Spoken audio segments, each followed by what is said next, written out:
Good afternoon, everybody, and thanks for tuning in, clicking on the video, and taking a little time out of your day to spend a little time with me.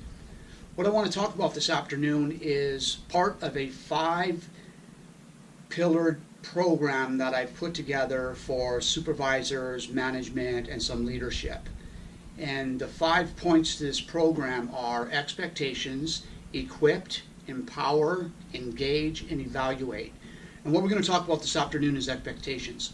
And expectations are a tricky thing because more times than not they can be unmet. And what we want to look at is why those expectations are being unmet and what we can do to minimize expectations not being met. And what I've found over the years working with teams and working with people is that if my expectations haven't been met, there's a very good chance that I was not crystal clear on what my expectations were, what I needed from the team members. I hadn't clearly communicated what my needs for them were. And that's going to always lead to unmet expectations, which is going to affect our productivity, it's going to affect our employee engagement, it's going to affect employee satisfaction, it's going to affect bottom line, it's going to affect a lot of different things when some of our basic expectations aren't being met. Now, it's very multifaceted because there are a lot of different scenarios that we could look at. I mean, is this a new hire? Is this an orientation process and just basic roles and responsibilities of the job position?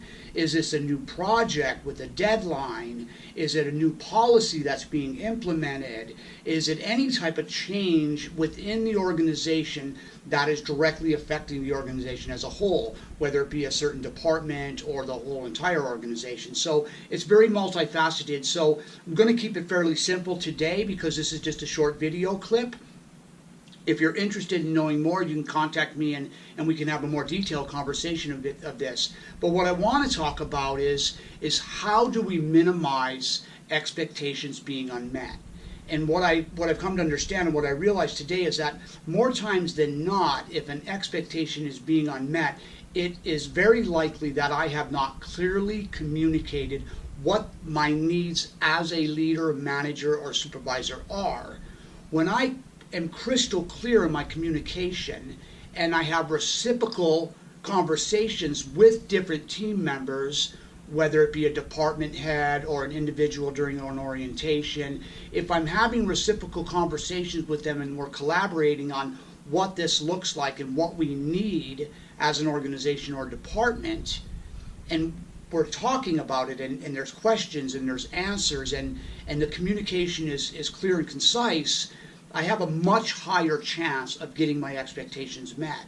What I also have to always ask myself is, are these expectations realistic? Once again, that comes right back down to communication and collaboration and cohesion with our team members, whether it be, once again, department heads or organizations as a whole. So the key to unmet expectations or to meeting expectations fully comes down to how am I communicating my needs or the needs of the organization to the people that are actually going to be doing the physical work. Am I having conversation with them? Are they clear on what I need? Am I clear on what they need in order to meet those expectations? Which comes back to the next point of the program, which is equipping our teams. But we don't want to get off track. We want to stay on track and we'll want to talk about expectations. One of the key points that I also mentioned are these expectations unrealistic? What I have found in my business life and my personal life as well is that I have a tendency to place super high expectations on myself. And when I'm holding myself to these higher expectations, I have a tendency to hold other people to higher expectations, which could very well be unrealistic for them. We want to try to refrain from doing that at all costs and not put our own stuff down onto our teams. And that's where we start talking about the personal growth that we have to go through as leaders and as managers and supervisors and how we work with people and how we work with our teams. You know, it's really important that we are clear on what we need, and it's also very important that we're clear on what they're capable of and what they're equipped to do. So a couple of just key clarifying points. I'll run through them again really quickly. Clear, concise communication on what you need from your team members.